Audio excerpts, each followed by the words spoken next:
तो आज हमारे लेक्चर का विषय है मानव अधिकार और मौलिक अधिकार। इन दोनों में अंतर क्या है? मानव अधिकार और मौलिक अधिकार को प्रायः हम एक समान एक तराजू पर रखकर तौलते हैं, लेकिन इन दोनों टॉपिक्स में काफ़ी डिफरेंस है ना? मूलभूत अंतर हैं। मानव अधिकार क्या है? मानव अधिकार वे मूलभूत अधिकार हैं जो हमें प्रकृति द्वारा, ईश्वर, अल्लाह, गॉड, इनके द्वारा प्रदान किए गए, यानी नेचुरली हमको प्राप्त है।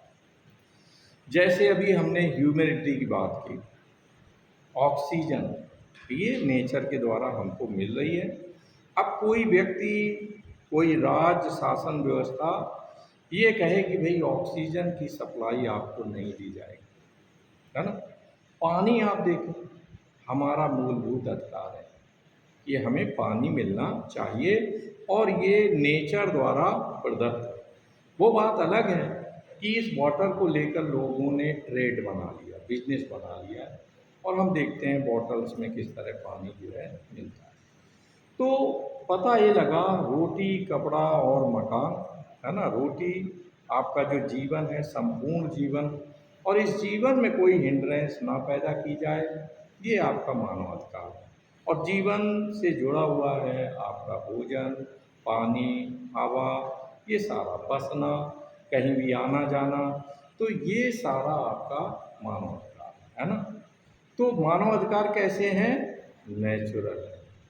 मौलिक अधिकार, मौलिक अधिकार आपको राज्य एवं संविधान द्वारा प्रदान किए जाते हैं, यानी कॉन्स्टिट्यूशन में उनका उल्लेख होता है। जैसे सबसे पहले मौलिक अधिकारों की बात अमेरिका के संविधान में की गई, और हमने जब अपना संविधान बनाया तो मौलिक अधिकारों को हमने कहाँ से अडॉप्ट किया? यूएसए से अडॉप्ट किया, है ना? तो हमारे संविधान में उनका उल्लेख है। और अगर मौलिक अधिकारों का उल्लंघन करते हैं तो इन दैट केस जो राज्य नामक संस्था है वो हमें प्रोटेक्शन प्रदान करती है, संरक्षण, यानी एक तरह से जो सरकार का एक अंग है न्यायपालिका, न्यायपालिका उन्हें संरक्षण प्रदान करती है। और कार्यपालिका विविध प्रकार के ऐसे ऐसे कानून बनाती है जिससे नागरिकों के जो मौलिक अधिकार हैं वो उनसे ना छीने जाए। ठीक है? तो मौलिक अधिकार क्या होते हैं, समझें इसे अच्छी तरह। मौलिक अधिकार राज्य द्वारा प्रदत्त हैं और उनका उल्लेख जो है वो संविधान में किया जाए। मानव अधिकार ये हमें जन्मजात मिलते हैं, बाई बर्थ, और नेचर द्वारा मिलते हैं, प्रकृति द्वारा मिलते हैं। ठीक है? दूसरा आप देखें कि मौलिक अधिकार इनका एरिया संक्षिप्त है।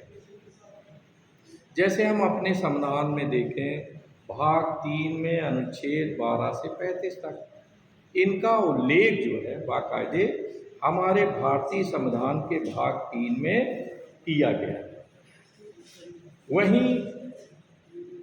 वहीं हम आप देखें कि जो मानव अधिकार है ये विश्वव्यापी है और इनका उल्लेख संयुक्त राष्ट्र संघ, है ना? संयुक्त राष्ट्र संघ द्वारा ये हमें प्रदत्त हैं। जो अंतर्राष्ट्रीय न्यायालय है हॉलैंड के हेग नगर में, उसके द्वारा इनकी व्यवस्था की गई। हमने अभी बुलाया है उसको, इसकी सीट पर। तो हम आप देखें कि आफ्टर ऑल जो है जो मानव अधिकार हैं वो विस्तृत है। हर तरह के हमारे जीवन से जुड़े हुए जो भी अधिकार हैं, है ना? अभी हमने कहा सांस लेने का अधिकार, पानी पीने का अधिकार, भोजन ग्रहण करने का अधिकार, है ना? प्राथमिक जो हमारे मानव अधिकार हैं रोटी, कपड़ा और मकान। लेकिन अब दो और मानव अधिकार बहुत मूलभूत हो गए हैं। एक तो है शिक्षा का अधिकार और नेक्स्ट है स्वास्थ्य संबंधी अधिकार, चिकित्सा, यानी चिकित्सा भी बहुत ही अनिवार्य है, तो इस तरह से आप देखें राज नामक जो संस्था है वो इनको इनको केयर टेकिंग कर रही है, लेकिन ओवरऑल ये हमारे मानव अधिकार हैं कि हमें अच्छा लिविंग स्टैंडर्ड दिया जाए, है ना, अच्छे वातावरण में रहना हमारा अधिकार है। लेकिन अब वो ये है कि राज नामक संस्था क्योंकि डिफरेंट वेज से हमसे टैक्सेशन भी लेती है, तो अब राज्य का ये दायित्व हो जाता है कि उच्च वर्ग से जो टैक्सेशन ले रही है, टैक्स ले रही है, उसको इस तरफ फ्लो कर देना चाहिए और गरीब लोगों की सुविधाओं के लिए रोटी, कपड़ा और मकान, ये मूलभूत आवश्यकताएं, शिक्षा और स्वास्थ्य, ये उन्हें सही तरह से मिल सकें। तो इसके लिए राज नामक संस्था बाकायदे इसकी गारंटी लेती है और इसकी व्यवस्था करती है, और अगर नहीं करती है तो हमें बाकायदे इस पर स्टैंड लेना चाहिए, हमें अपने अधिकारों के लिए संघर्ष करना चाहिए। तीसरा हम आप देखें कि जो मौलिक अधिकार हैं वो न्यायपालिका द्वारा बहुत कुछ आपको प्रोटेक्शन उसका प्रदान कर दिया गया है। वहीं जो मानव अधिकार हैं उनका अगर हनन होता है तो जाहिर है वो उनकी परिधि विश्वव्यापी है। तो मानव अधिकारों के हनन को लेकर के हमें बाकायदे फिर वहाँ जो आपका अंतर्राष्ट्रीय न्यायालय है हॉलैंड के हेग नगर में, वहाँ आवेदन करना होगा। तो मुझे नहीं लगता कि कोई नागरिक जो है सामान्यतया इतना बड़ा अटेम्प्ट करके कि वो अंतर्राष्ट्रीय न्यायालय में उसे ले पाए। अभी हम देख रहे हैं कि किस प्रकार से इजराइल बाकायदे जो है फ़िलिस्तीन में मानवाधिकारों का हनन कर रहा है ना। इसके पहले हम देखते हैं कि वहाँ जो भी ऑर्गेनाइजेशन है टेररिस्ट या संघर्षशील जो भी संगठन है, उन्होंने कुछ हरकतें की इजराइल के अगेंस्ट, तो वो भी मानवाधिकारों का हनन था। कुछ लोगों को अरेस्ट करके बंदी बना लिया और अपनी मांगें करने लगे। लेकिन यहाँ आप देखें कि उसके एवज में हजारों लोगों की जो हत्याएं की जा रही हैं, ऊपर से बाकायदे आम पब्लिक पर जो बम वर्षा की जा रही है और इधर से उधर उन्हें जो दौड़ाया जा रहा है, कभी कहते हैं नॉर्थ साइड में चले जाओ, कभी ईस्ट में चले जाओ, तो सारे बीवी बच्चे, है ना, छोटे छोटे बच्चे शिशु लेकर भाग रहे हैं, ऊपर से बम गिर रहा है और मर जा रहे हैं। कमला हैरिस ने, आज मैंने पेपर में पढ़ा कि बाकायदे उन्होंने बात की वहाँ के राष्ट्राध्यक्ष से इजराइल के कि हम इसको ज़्यादा समय तक बर्दाश्त नहीं करेंगे। मानव अधिकारों का सबसे बड़ा ठेकेदार कौन है दुनिया में? यूएसए, तथाकथित सो कॉल्ड ठेकेदार है वो मानव अधिकारों का। लेकिन मैं ये पाता हूँ, हालांकि आप देखें कि पीछे उसने 2002 में बाकायदे जो अंतर्राष्ट्रीय मानवाधिकार जो संगठन है उससे अपने को हटा लिया और पुनः उसने 2022 में अपने को जोड़ा है, फिर से जोड़ा है। तो आप देखें कि कहने के लिए तो वो मानव अधिकारों के संरक्षक बनने का ढोंग करता है, लेकिन आफ्टर ऑल आप देखें कि जिस तरीके से मानवाधिकारों के हनन में उसकी संलिप्तता है वो हम सब उससे पूरी तरह बच जाए। हिरोशिमा और नागासाकी पर आम जनता पर परमाणु बम किसने बरसाए थे? कौन देश था वो? अमेरिका। संयुक्त राज्य अमेरिका ने ही वहाँ बम वर्षा की। और आप देखें आज कम से कम 6-7 दशक बाद भी वहाँ विकलांग बच्चे पैदा होते हैं, इतना वहाँ पर रेडियो एक्टिव एटमॉस्फेयर में प्रभाव है। तो हम आप देखें कि मानवाधिकारों के हनन में जो ठेकेदार बना हुआ है देश, उसी की ज़्यादा संलिप्तता है। क्या वो देख नहीं रहा? चूँकि इजराइल से उसके निकटवर्ती संबंध है, इजराइल की जो आबादी है वो बाकायदे अमेरिका यूएसए के प्रेसिडेंट के इलेक्शन में प्राइम रोल प्ले करती है, और जितने भी बड़े बड़े ट्रेड हैं यूएसए के, उनके सीईओ जो उनके चीफ हैं वो ज़्यादातर यहूदी हैं। चाहे आपका गूगल हो, चाहे फेसबुक हो, चाहे व्हाट्सएप हो, ये सब यहूदियों द्वारा कंट्रोल्ड हैं और इससे जो भी पैसा आता है वो अमेरिका को मिलता है।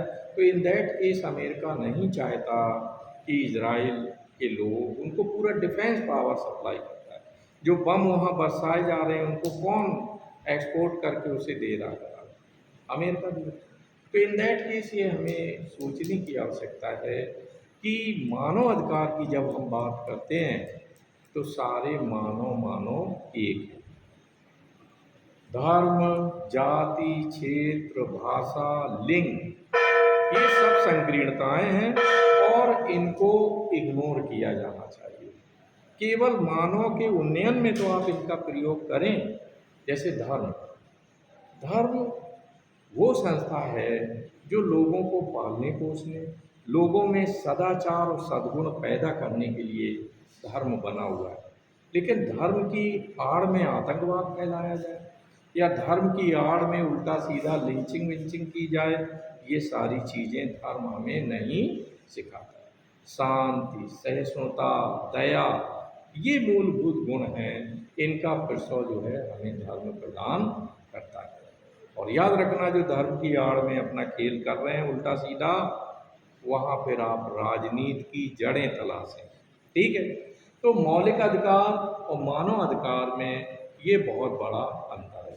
ठीक है। मानव अधिकार क्या है, विस्तृत ज़्यादा है, और जो मौलिक अधिकार हैं उनकी एक सीमा है कि संविधान द्वारा जो व्यक्तियों को, जैसे हमारा दुनिया में सबसे बड़ा चैप्टर है, जितने मौलिक अधिकार भारत में दिए गए हैं, है ना, उतने दुनिया में कहीं नहीं दिए गए। लेकिन कुछ मौलिक अधिकार जो चाइना और दूसरे देशों में दिए गए वो हमारे देश में नहीं है। जैसे रोजगार का अधिकार, ये मूलभूत अधिकार होना चाहिए, फंडामेंटल राइट होना चाहिए, लेकिन हमारे संविधान में इनका उल्लेख नहीं किया है। क्या है रोजगार का अधिकार, है ना, राइट टू वर्क, इसका उल्लेख किसी अनुच्छेद में है? नहीं है। केवल नीति निर्देशक तथ्यों में वहाँ साइड में उसको रख दिया गया है, और वो चूँकि न्यायपालिका द्वारा उन्हें लागू नहीं कराया जा सकता, तो जैसे वो हमें दिया गया काम का रोजगार का अधिकार, वैसे नहीं दिया गया। तो इन दैट केस आप देखें कि ये जो मानव अधिकार हैं ये प्राचीन ज़्यादा है। कौन प्राचीन है? मानव अधिकार ज़्यादा प्राचीन है। सिंधु घाटी की सभ्यता, मेसोपोटामिया की सभ्यता, मिस्र की सभ्यता, वहाँ भी मानव अधिकारों की बात हो रही थी, है ना। और जो दुनिया में विविध क्रांतियाँ हुई, वहाँ भी मानव अधिकार मूल विषय था। अब आए हम मौलिक अधिकार पर, तो मौलिक अधिकार that is the modern subject. वो बात अलग है अगर हम ये देखें कि what is correlation between fundamental rights and human rights. तो इनमें कोरिलेशन, आपसी संबंध ये है कि सारे मौलिक अधिकार एक प्रकार के मानव अधिकार ही हैं, है ना, अलग नहीं है। जैसे हम जब समानता के अधिकार की बात करते हैं, हमारे संविधान में भाग 14 से 18 तक जो सामाजिक समानता, कानून के समझ समानता, ये सारा सब कुछ दिया गया है, ये मानव अधिकार है ना। भाई समान रूप से रहें, समानता, स्वतंत्रता, भाईचारा, है ना, ये फ्रांस की क्रांति से निकले, और आफ्टर ऑल इनकी गारंटी के लिए दुनिया के तमाम संविधानों में इसका बाकायदे उल्लेख किया गया। अब आप देखें स्वतंत्रता का अधिकार क्या है? मानव अधिकार। अब राज्यों ने क्या किया कि स्वतंत्रता के अधिकार को अधिक से अधिक डिस्क्राइब करने का, उनका विस्तृत वर्णन करने का प्रयास किया, और बाकायदे इसमें अभिव्यक्ति का अधिकार है, घूमने फिरने का अधिकार है, कहीं भी बस जाने का अधिकार है, आपको व्यापार की भी आज़ादी, स्वतंत्रता प्रदान की गई है। तो इस तरह आप देखें कि स्वतंत्रता का अधिकार जहाँ मौलिक अधिकार है, वहीं साथ ही साथ वो मानव अधिकार भी है। इसके अलावा आप देखें सांस्कृतिक स्वतंत्रता, धर्म की स्वतंत्रता, है ना। तो ये सारा सब कुछ इस तरह से आप देखें कि मौलिक अधिकार में जिन चीज़ों का वर्णन किया गया है वो एक प्रकार के मानव अधिकार ही हैं। लेकिन ये याद रखना है कि मानव अधिकार का क्षेत्र बहुत बहुत व्यापक है। जैसे पुरुष और स्त्री में भेदभाव नहीं करना चाहिए, तो इसे हमने मौलिक अधिकार में रख लिया। अब बहुत सारे आप देखें कि शिशु हत्या एक्सेट्रा है, तो इसका वर्णन हमने नहीं किया है। ये भी मानव अधिकार का हनन है कि बाकायदे ये देखना कि पेट में पल रहा शिशु लड़का है या लड़की, और बाद में बाकायदे उसका एबॉर्शन करा देना, तो इसको भी ज़रूरत है कि उसे बाकायदे मौलिक अधिकार में लाएं और बहुत स्ट्रिक्ट वे से इसको ट्रीट किया जाए। हालांकि सरकारें दूसरी तरह से कानून बनाकर उसे नियंत्रण में लाने का प्रयास कर रही हैं। पर्यावरण, that is the major subject. अगर हमने इसको नहीं संभाला तो आने वाला समय बहुत ही भयावह है। जो टेम्परेचर जिस तेज़ी से बढ़ रहा है, ग्लोबल वार्मिंग हो रही है, साथ ही साथ ओजोन संकट हमारे सामने मुँह आए खड़ा है।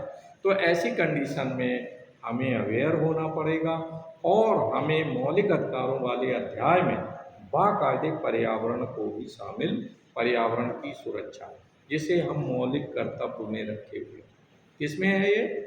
मौलिक कर्तव्य है ये। इसको होना क्या चाहिए? मौलिक अधिकार में ले आएं और स्ट्रिक्टली जुडिशरी इसको जो है देखे कि व्यक्ति इसका उल्लंघन न कर पाए। जिस तरह वनों की निर्बाध रूप में कटाई हो रही है, दूसरी तरफ वृक्षारोपण कहने के लिए हम वर्ल्ड रिकॉर्ड बना रहे हैं कि हमने 10 करोड़ 25 करोड़ पौधे जो है इस वर्ष में लगा दिए। लेकिन प्रश्न ये है कि पिछले वर्ष जो हमने पौधे लगाए थे, क्या वो जीवित हैं?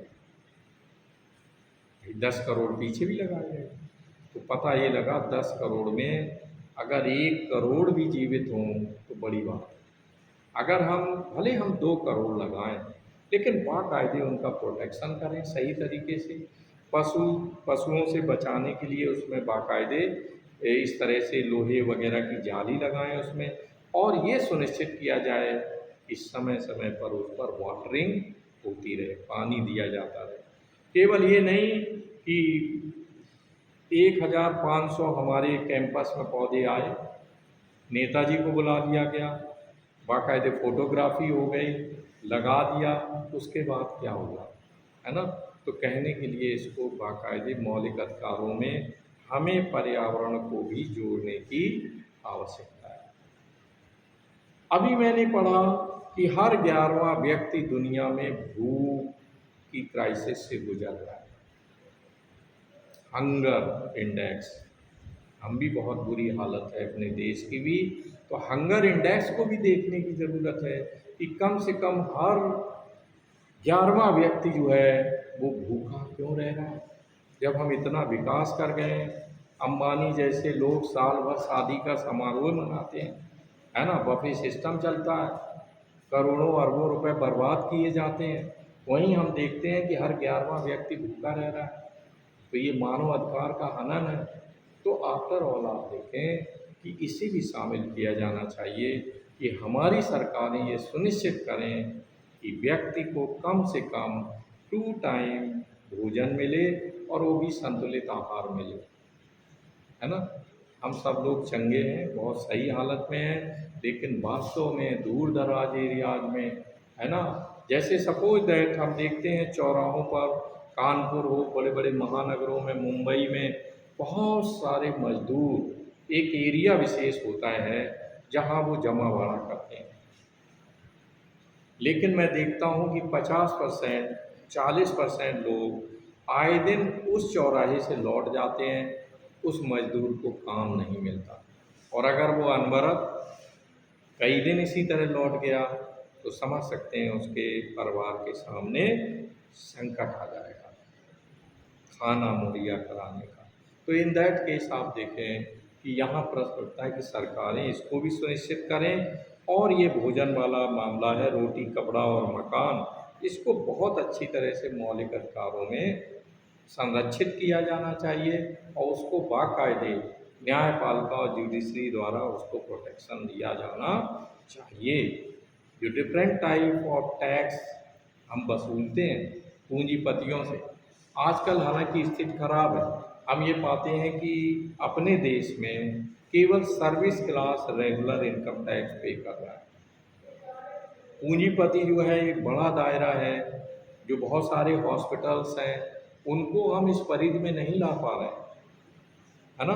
तो ये सुनिश्चित किया जाए कि आफ्टर ऑल उनको भी तेज़ी के साथ हम जोड़ें और उनसे टैक्स वसूलें, और जो टैक्स गवर्नमेंट वसूलती है उसको जो निर्धन वर्ग है उस साइड में उसका ट्रांसफ़र होना चाहिए। तो आज इतना ही, हम सब लोगों ने मौलिक अधिकारों और मानव अधिकारों के बीच में जो टाइम डिफरेंस है उसके बारे में आज चर्चा की। अगर आपको ये वीडियो अच्छा लगा हो तो इसे ज़रूर लाइक करें, शेयर करें और मेरे चैनल को सब्सक्राइब करें।